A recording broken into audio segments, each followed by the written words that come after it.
Hi, I'm Alguacil. In this video I will talk about the piano music of a composer whose music I deeply love, Richard Strauss. This video is with the occasion of a CD that we recently released called Piano Serenade, which includes all the piano music that Strauss created during his youth. Strauss is usually known for his operas and his symphonic works, but when he was young he created some piano compositions that are, in my opinion, very beautiful and already show some traits of the later composer. If you wish to listen to the CD, I will leave in the description the links to the musical platforms as well as a PDF that is a digital booklet that can be downloaded. Richard Strauss composed his piano music when he was between 16 and 20 years old.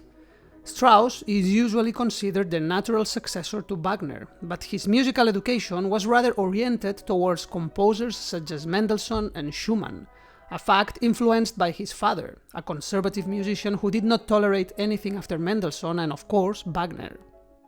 But it only took Strauss a few years to find his own models and become the most prominent musical figure in Western Europe, finding his own artistic voice.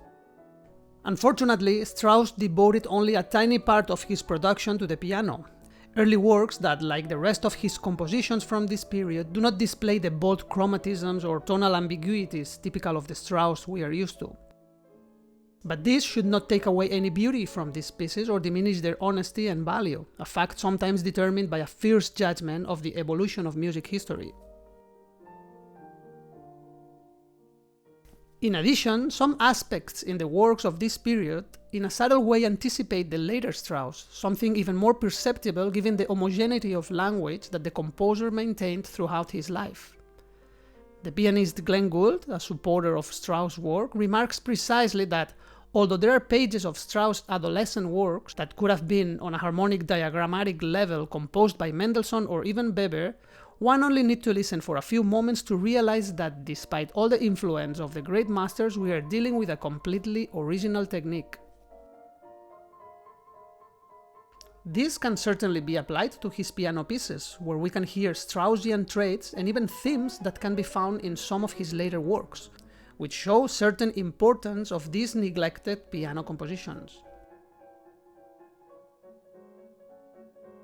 His symphonism, his leads, his sense of humor, the repeated use of musical motifs, or themes such as the Funeral March or the Hero, have their correspondence and can already be found in some of his piano compositions.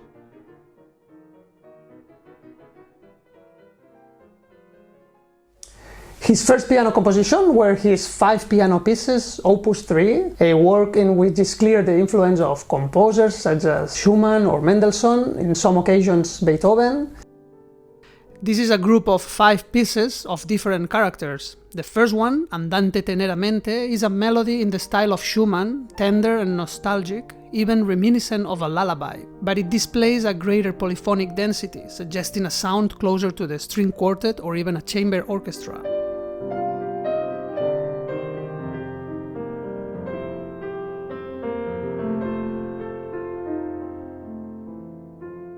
The second one, Allegro scherzando, is a hunting song with a humoristic middle section that reminds of Mendelssohn's Jaglied or even some sections of Kreisleriana by Schumann.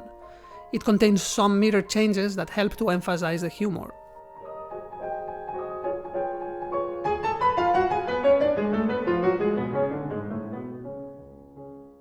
The third one is a largo, a funeral procession or march, with a middle section in the style of A Song Without Words by Mendelssohn.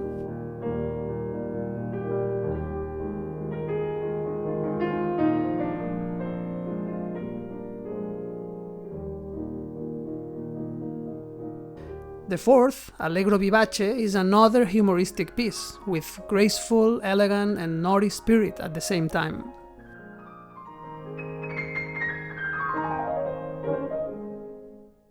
And the last one, Allegro marcatissimo, is a final march that to me seems to depict the departure of the hero, his adventures taking place in a fugue for 4 voices and 2 themes.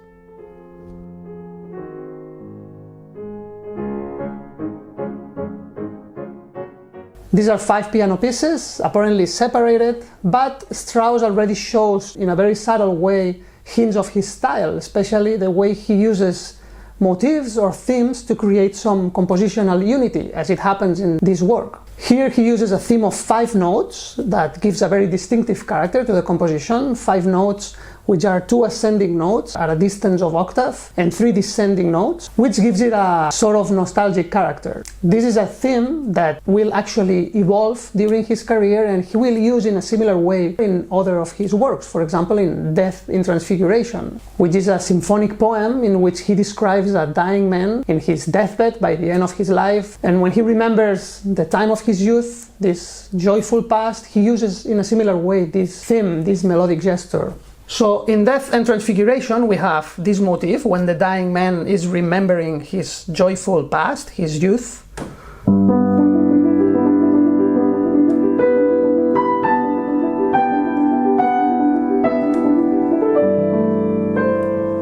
And in Opus 3 we'll find the same motif.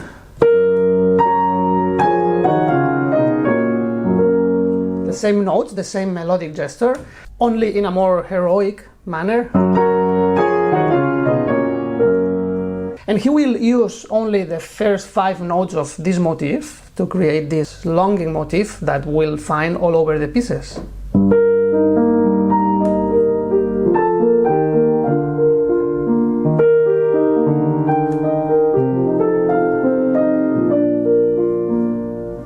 And he will use it in many different characters all along the pieces, for example in a joyful manner, like in the 4th piece.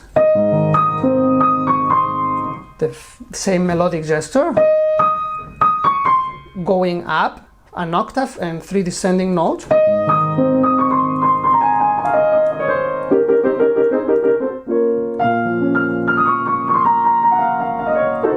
Also in the middle section.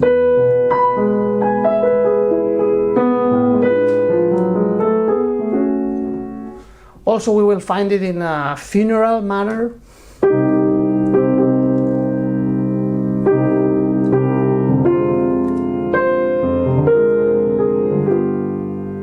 Changing a little bit the distance of the intervals, also in the middle section of this 3rd piece.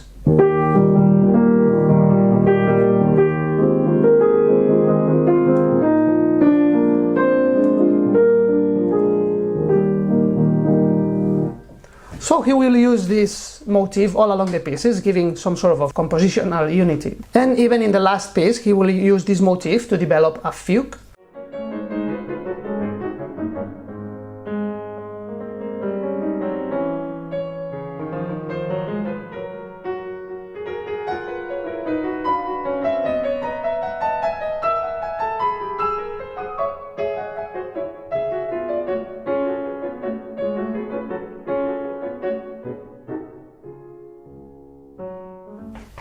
The second piano composition he created was his piano sonata, Opus 5, a rather heroic composition, maybe not so meditative as his previous piano pieces. Strauss' piano sonata followed models of the classical and romantic Germanic school, such as Beethoven and Mendelssohn.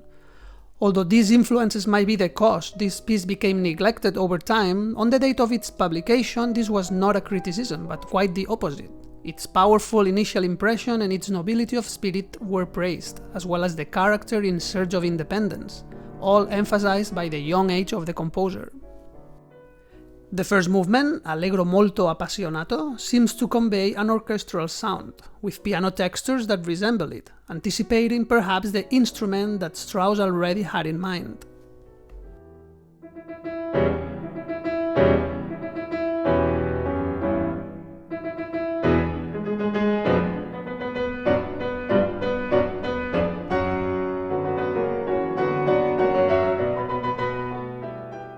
The second movement, Andante cantabile, is a sort of song without words in the style of Mendelssohn, with a lyrical melody of romantic aspiration that soon is accompanied by a second voice, simulating a love duet.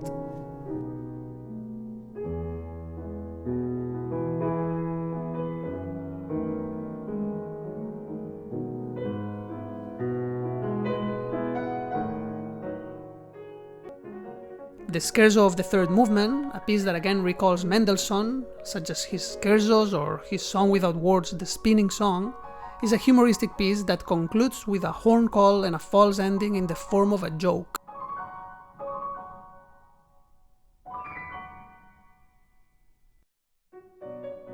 And the last movement, Allegretto vivo, is like a small operatic drama where the duets of the second movement return, this time with greater intensity and alternating moods of joy and sorrow.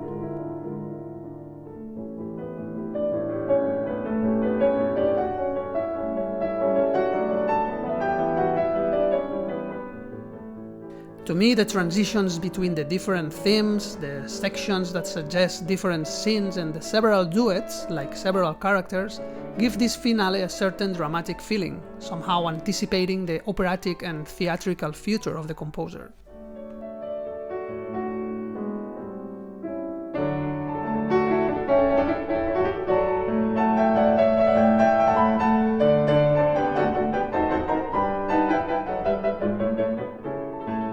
This sonata displays all Strauss' young spirit, a very heroic, appassionato piece, especially since he uses in the first movement a theme that rather reminds the theme from Beethoven's Fifth Symphony, one of his favorite compositions during his youth. His piano sonata starts with a very distinctive motif, but it is actually another motif of 3 descending notes, similar to his piano pieces, that will give structure to the rest of the piece. These 3 notes going down, and again. This will actually be the motif that he will develop and transform, and accompanied with this Beethovenian motif will appear in the first movement.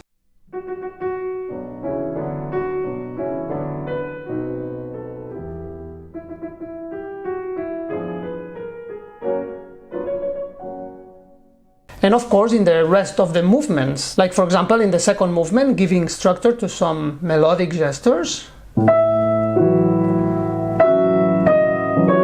notes going down. Even in the climax of this section.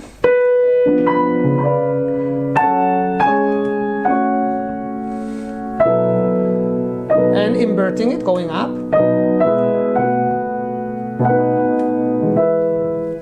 And he will play around with that in different characters, like in the middle section, the 3 notes going down.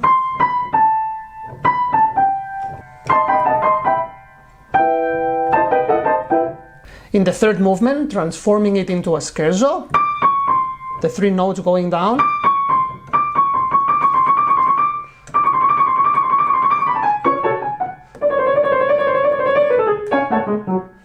And also in the last movement, right?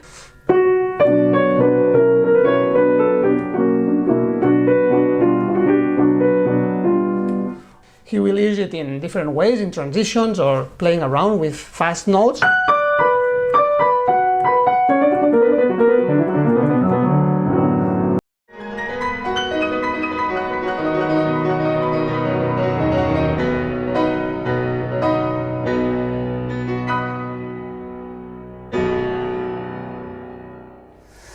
And the last composition he created during his youth was his Stimmungsbilder, Opus 9, which was translated as Mood Fancies. Mood Fancies, or ambient scenes, Stimmungsbilder is a work that presents the theme of the romantic forest, a common reference in the music, paintings and literature of the 19th century that is usually accompanied by other motifs such as the water or the dreams, motifs that will show up in this work. This cycle of 5 pieces is a journey through the forest that starts with In Silent Forests, describing a gentle walk through the forest, listening the echoes and the whisperings in the depths of the forest through mysterious chromatisms.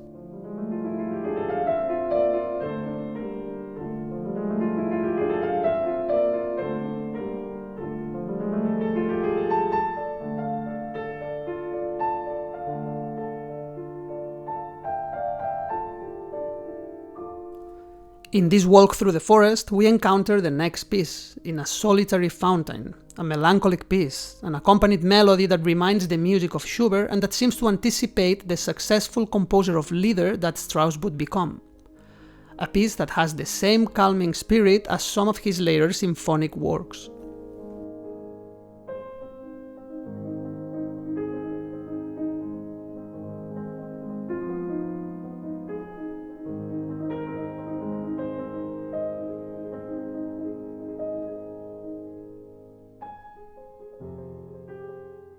After Intermezzo, an elegant and humorous piece that uses some rhythms, some triplets that remind those joking triplets in Till Eulenspiegel, we enter The Dream, a tender piece in which Strauss opens up all the fantasy of the dream through very characteristic ascending arpeggios.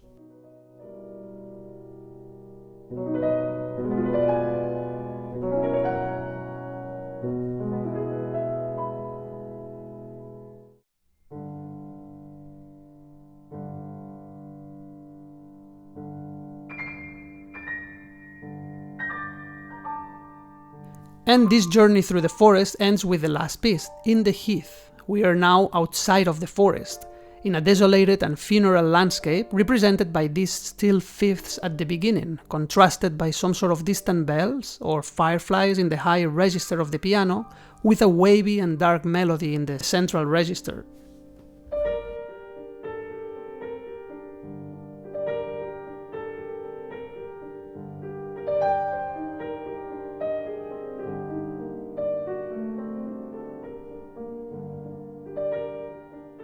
Like this ends this very neglected group of pieces that contain considerable doses of fantasy, and some musical devices that Strauss will use later in his music too, showing a certain importance of these pieces.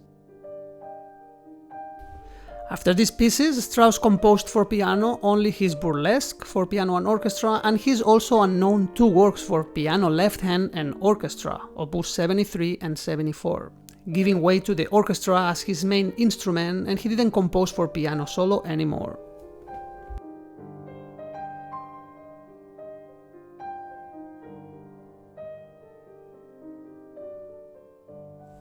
I hope you enjoyed this video and you enjoyed the piano music of Richard Strauss. If you wish to listen to the CD or download the digital booklet, you can find the links in the description, and you will find in my channel other videos about Strauss piano music.